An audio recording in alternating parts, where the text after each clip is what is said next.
What's up, everybody, and welcome to the iReach podcast. I'm your host, Paul Robinson, founder and CEO of ConstructReach, a national consultancy and initiative that aims to diversify the construction, design, and innovation industries and empower a younger generation. We are here merging education, industry, and culture with a variety of featured guests that you do not want to miss. So let's go. iReach. All right, what is up, everybody? We are back for another episode of the iReach podcast. We in season 2, y'all. We've got a very special guest on, Mrs. Marlowe Mathis-Shannon. Marlowe, thanks for joining us today. Thank you for having me. Thank you. Absolutely. Listen, we're going to get right into it because I got a feeling we're going to have a very good conversation. And these segments go by so fast. So, Marlowe, when you think about kind of where you are today, and we're going to get there, but it's always the journey that I think is most inspirational, where we learn the most, and where we gain the most insight, right? As to, where we are today. And so talk to me a little bit about your journey. Like, how did you get into this industry of construction?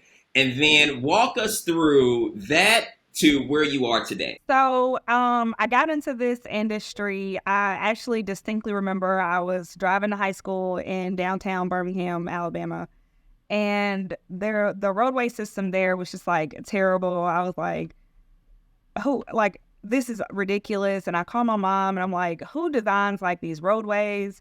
And my father's an electrical engineer. So she was like, well, call your dad. I don't know. And my dad was like, well, that's civil engineering. Like, you should get into that when you go to college. So that's what I do. I go to college, I graduate with a civil engineering degree, and I do some internships, and I'm like, oh, civil engineering is boring, at least for me. And this is just not where I want to go. So I get into construction. And at that point, I was like, okay, the vertical aspect of construction is really what triggers my mind. You start from nothing, and then you're completed with this entire building of whatever it may be. And so that's kind of my journey to construction. It definitely started off in engineering, and I just kind of realized that wasn't for me. So I just transitioned a little bit into construction, and it's been booming ever since. Wow. Listen, you said two things in there that we like to, every time I hear it when somebody's sharing their story, I like to pause a little bit because, for one, we try to emphasize one of these things that you mentioned, but also the other component. So 2 things. Your father, you said, was an electrical engineer? Yes. Yep. And then you also did internships, right? When you were still in school. Okay? Yes. So listen, let's talk through your father being an electrical engineer first, because I think one of the reasons we don't necessarily see like us in this industry as much as we can, as much as we should, is because, there's this phrase called, how do we influence the influencer, right? And when we're talking to a younger demographic, influencing the influencer is the parent. And when we have an industry that hasn't been necessarily conducive to a minority's success over time, what we find out is there are parents that will either deter or be a champion, if you will, for pursuing the industry. Oftentimes what we see, though, are parents saying, you know what, I don't know about that industry. I don't know if that's going to be the best route that you should take. This is what I've heard, or this is what I've experienced.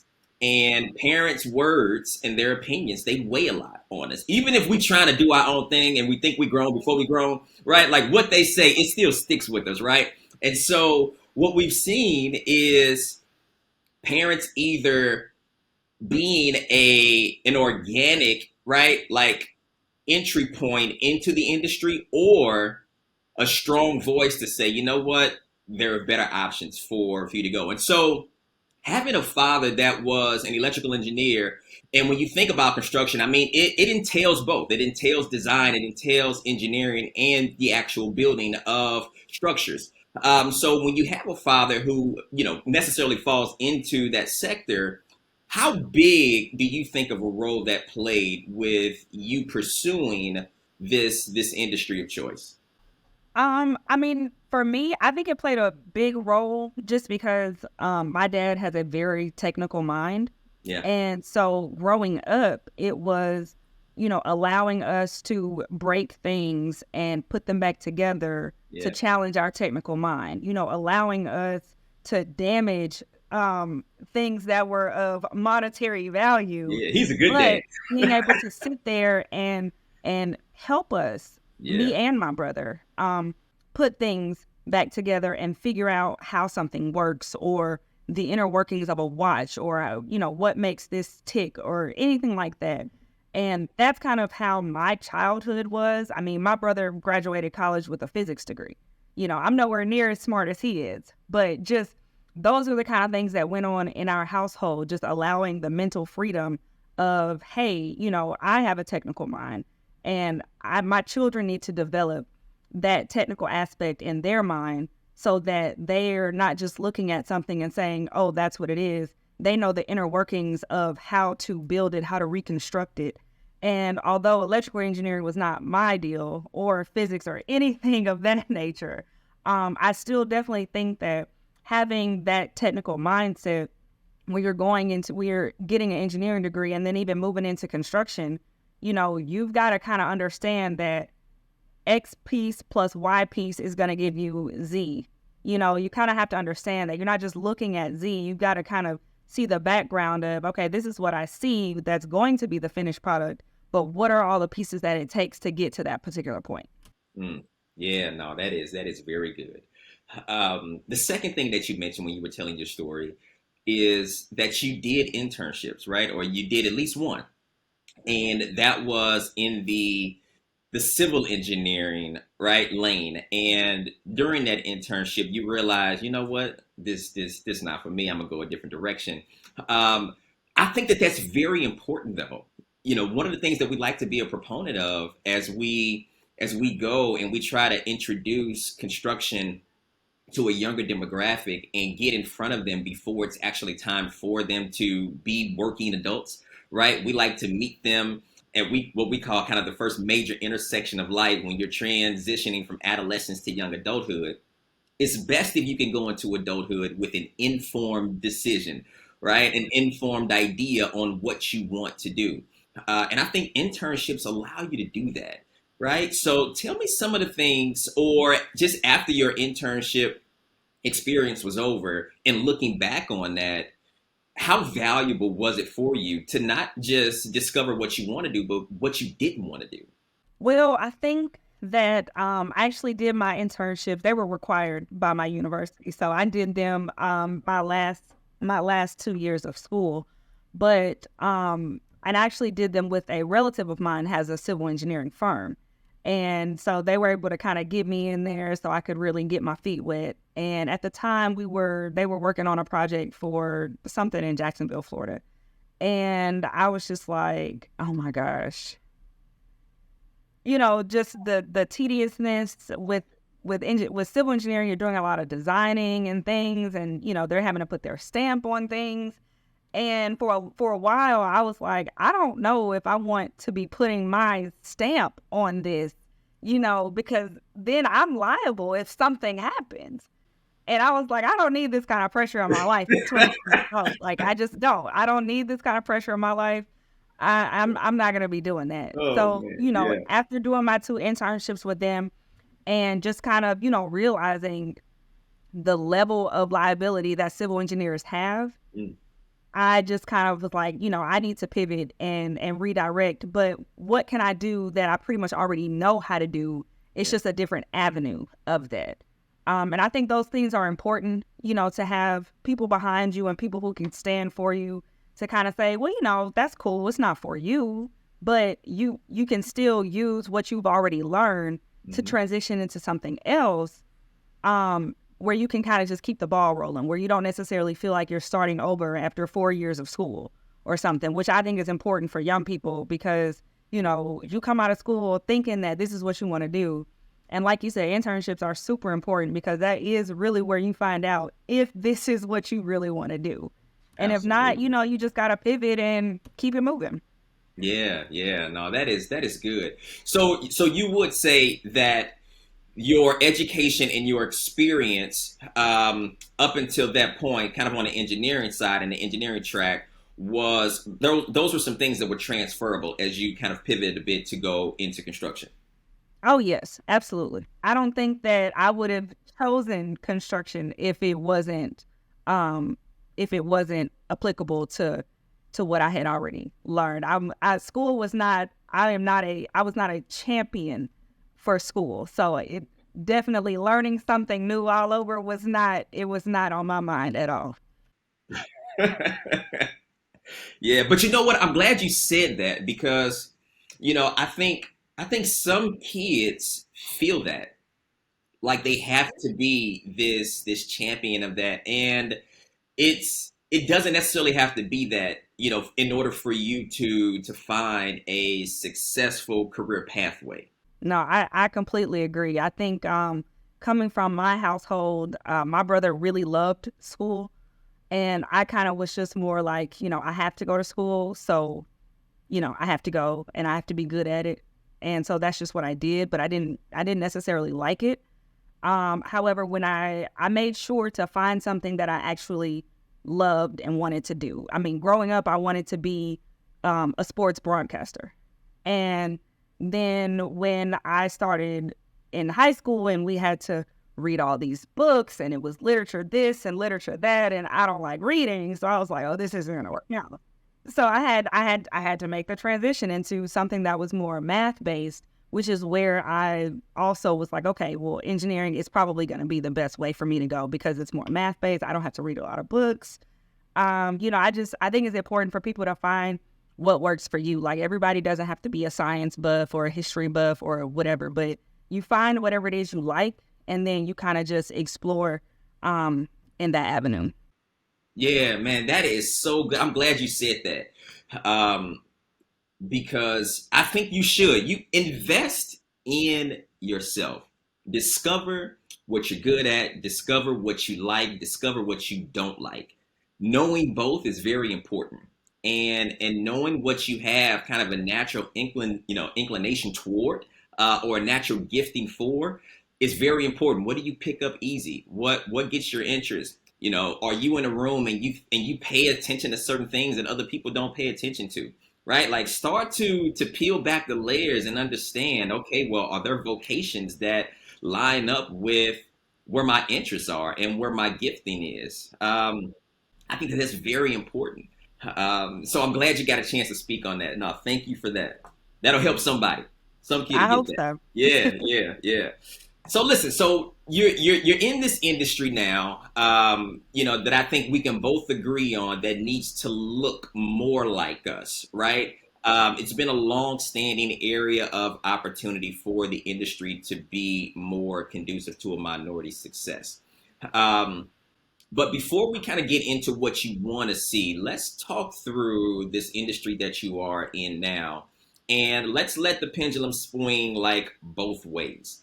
Um, in terms of your proudest moment or proudest achievement or what you like the best, let's talk about that. Kind of give us an answer there, with most proudest moment, but then also maybe the most challenging aspect or moment, or things that or something that required a lot of work. Right. One of the things that we like to do is to paint a real picture, right? I think we get a lot of things presented to us via social media that sometimes one-sided, where we see a lot of the success, but we don't see a lot of the journey. We don't see a lot of the process. And anything worth having is worth working for. And there's going to be ups and downs. There's going to be things that you really, really enjoy that is the ROI for some of the investment or some of the things that you have to do that maybe if you had a choice, you wouldn't necessarily do it. Right. So all of that is to really say that, listen, everything is not just one sided. Um, but how do you navigate through certain things? So I say all that to say, let's talk through kind of proudest moment and most challenging moment. And you can answer whichever one you want to. You want to go through challenging first and then end on a high note and talk about the most promising thing that's happened so far. You can do that, or You can start with the most proudest moment first. Any way that you want to go. I'll start with my most proudest moment, which is actually kind of where I am currently in my career journey. I have worked for an full-time worked for an owner's rep. I've full-time worked as a contractor, and now I'm kind of in the role where I realize that I like a little bit of both. So I'm in a role where I am doing a little bit of both. I am the middle person between the contractor and the owner and the contractor. And I say that's one of my most proudest moments because for me right now, I am literally doing what I like to do, doing what I want to do, doing what, I don't wake up and it's like, oh God, I have to go to work. I never thought that I would hit that moment without, being a millionaire or winning the lottery or something. But, to be in this moment where I stand now, it's just an amazing feeling for myself to know that all the work that I've put in has gotten me to a point where I enjoy my work. I enjoy what I do. I enjoy the people who I'm around. And, when you work with people daily, you're with them more than you're with your family. And that's kind of, for me, something that I just wanted to be the happiest about, because there's nothing worse than not loving what you do. So I would say where I am right now is kind of my proudest moment, just from where I've come from. My most challenging moment, I'll say, that also makes me very proud of where I am right now is, I've worked in a lot of different projects, and I was working on one project that was a joint venture. And with joint ventures, you have usually two companies that are kind of coming together to build some massive project or something. And with that, you have multiple personalities, multiple managing styles, multiple everything. And I always remember one of my professors told us, construction is what, 70% bricks and sticks, and the rest of it is your relationships with people. And being on that project, I mean, there were relationship highs and lows, lefts and rights, ups and downs, with so many different involved parties. I mean, you've got a double wide trailer that's got 14 people in there, all working on the same project on different things. Everyone has a different pace. I think that was probably my biggest struggle is, you're thrown into a project with people you don't know. And although you all are all coming together collectively to build one particular building, the majority of getting there is everyone being on the same page. And I think from working on that project kind of allowed me to understand that I am strong enough to mend both avenues that I have coming from working for an owner and being in the contractor sector, so that now that I am an owner's rep, and I work with, oh my gosh, numerous amounts of people. Yeah. I've kind of been able to perfect that strategy of working together and building those relationships based off of that struggle that I went through with that particular type of project. No, that is very good. That's very good. And I liked how you spoke about that. You started with the most proudest moment, but there was a connection, with the most challenging moment that allowed for you to really appreciate where you are today. And I think that's very important, to see how challenging moments in life maybe are not just happening in a vacuum, but connected to where you're going or where you have the potential to go in life. And I think that's very important. So thanks for sharing that. Yeah, that's good. That's good. So, as we look at this sector, what are some things that you would like to see more of in the industry of construction? Anything come to mind there? I think I would like to see more of natural land being preserved. I live here in Atlanta where, I mean, if you drive downtown, it's 15 cranes easily. You can be driving and say, oh, I remember there used to, be a park there, or just grass where people would, walk their dog. And now it's just shooting up to some, 200-foot building or something. So while I definitely appreciate, the fact that Atlanta is booming and there's business and things like that, I don't want a lot of construction to miss on just the natural aspect of everything. I'm a dog owner, and I know for me, like, to be able to walk my dogs in a downtown type of atmosphere and still be able to walk up on a park, or everywhere isn't just buildings with signs of no pets here or anything like that, and not just for dog people, just in general. Sometimes you kind of just need to preserve a 2-block portion, every 5 or 6 blocks, to just keep the grass, have the trees, allow the flowers, things like that. I think for me, that's one thing that I would like to see construction go in, rather than everyone just, flying up buildings left and right.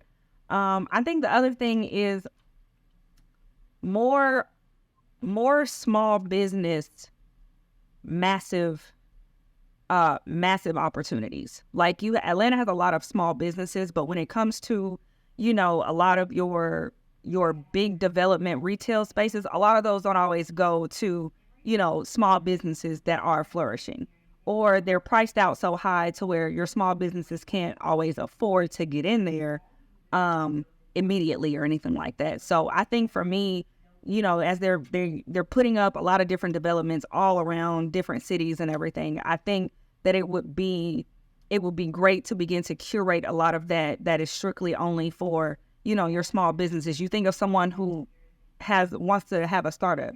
Well, they may have an excellent idea, excellent anything, and may already have a small batch of consumers or anything, but they'll never be able to reach the masses without having that massive money. And I think that's something that within development, developers have a lot of money, they have a lot of capital, they're not hurting when it comes to a lot of the developments that they're putting up. And so I think to be able to kind of see, to walk down the belt line and see more small businesses in your massive developments, I think that's always great for the economy.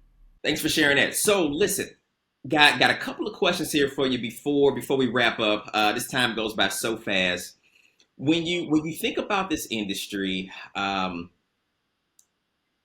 when we think about sustainability, right, from a talent perspective, we know that the industry is in need of a younger demographic for the industry's overall sustainability, especially when we look at the average age and how we have an entire generation that's retiring out of the industry.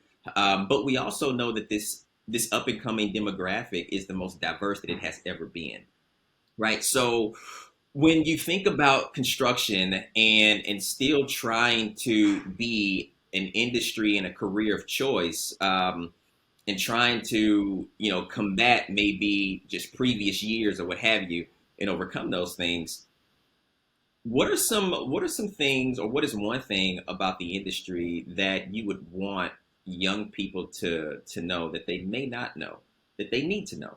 I think being honest about what you want in your particular career path. I think the construction industry offers a lot of different array of positions. Yes. And, I think unless you're honest with, with whomever whether you're interviewing with someone or you already have a job, and, you want to go in a particular path. And sometimes that company may have that path, sometimes they may not, but I can guarantee you someone at that company knows someone that's along that path. I think that a lot of us can kind of get complacent with where we are and feel as though because we are maybe the younger person in the room, or because we are maybe, the youngest person at the company or something like that, that we don't necessarily have a voice. And that, I think, is probably one of the biggest things that younger people need to know and understand, is that, talk to whomever is your supervisor, your manager, the CEO, whomever it may be that you have direct contact with, and, let them know where you're wanting to go. And if they don't have those type of openings in their particular company, 9 times out of 10, if you've, been proving yourself at that company for years, or, a year or two, then they can always usually point you in the right direction. Yeah, no, that's very good. Very good. Cool, cool. And our very last question before we round up, we have this segment called Community Insights, where we like to bring questions that are circulating in our Construct Reach community, our Construct Reach social network, and bring them onto the episodes for our guests to answer as well.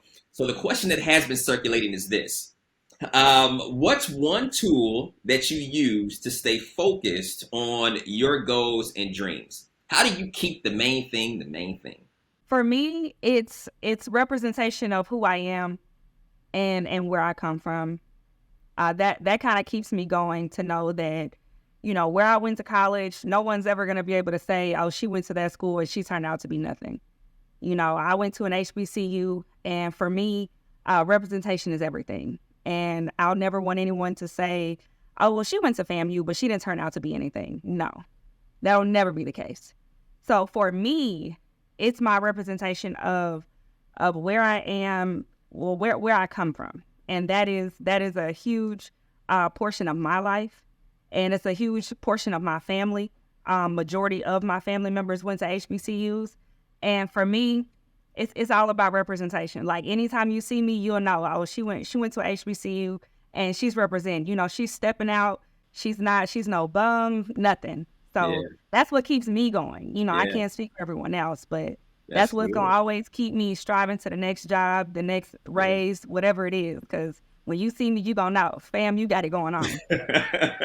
Yeah, shout out to HBCUs. That's right. Shout out to FAMU. Yes. Yes. No, that is cool. That is cool. Well, thank you, Marlowe. I definitely appreciate you being on today. Much success to you. I mean, you're on a very good trajectory, just your experience, where you went to school, what you're doing right now, what drives you. And, I mean, it's just, you rocking it, man. And so I just I hope that other people, other young girls who get a chance to see this are able to take, just some pointers from you and allow your story and your success to be a source of inspiration for them as well. So thank you. Thank you. Thank you so much for having me. I like what y'all are doing. This has been excellent. So definitely keep doing it. I got a few of my family members that are waiting for things to come out. I'm going to have to tell everybody on my job, but thank you for sure. Thank you for having me.